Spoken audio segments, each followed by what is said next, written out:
तर नमस्कार, मी गणेश डांगे आणि आपल्या यूट्यूब चॅनलवर तुमच्या सगळ्यांचं स्वागत आहे। तर आज आपण पाहणार आहोत छत्रपती शिवाजी महाराजांच्या राहत्या राजवाड्याची माहिती। राणी महालाच्या समोरच आपल्याला हा राजवाडा पाहायला मिळतो।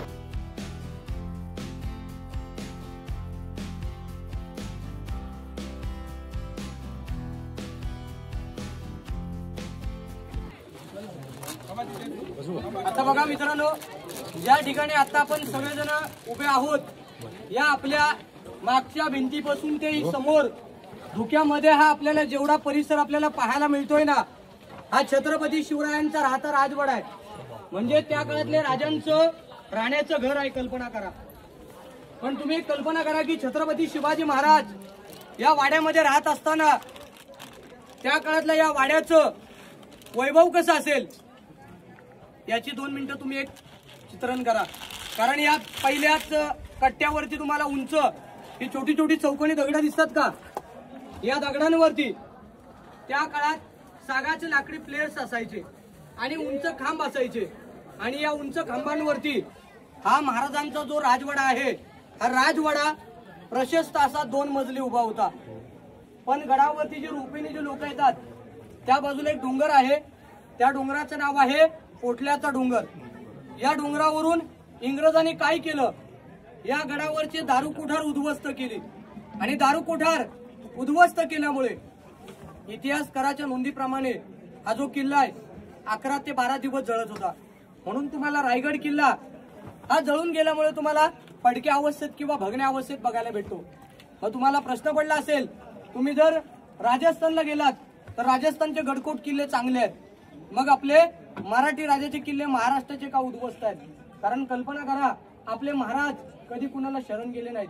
म्हणून एका शायराने एक शेर म्हटला गेलाय, अंधाराला घाबरत नाही, आभाळाची साथ आहे, मोडेल पण वाकणार नाही, मराठ्यांची जात आहे, मराठ्यांची जात आहे।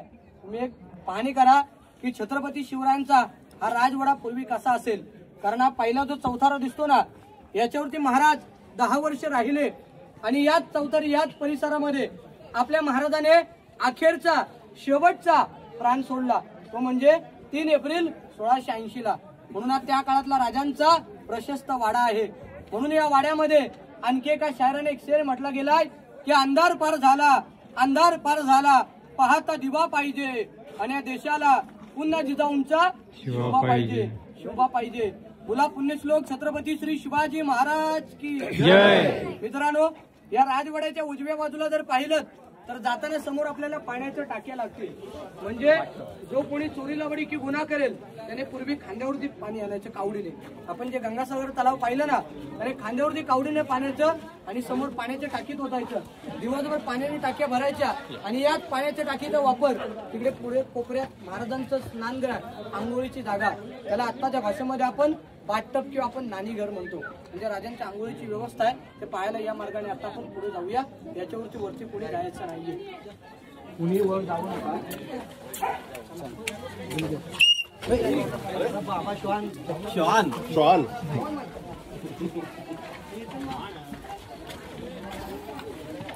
किती होतं काय? मला पाया पडता, पाया पडले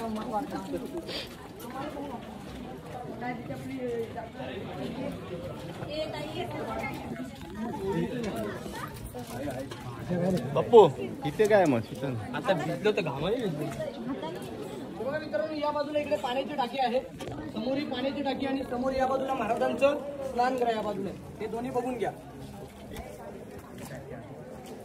पाण्याची टाकी आणि इकडे स्नानगृह।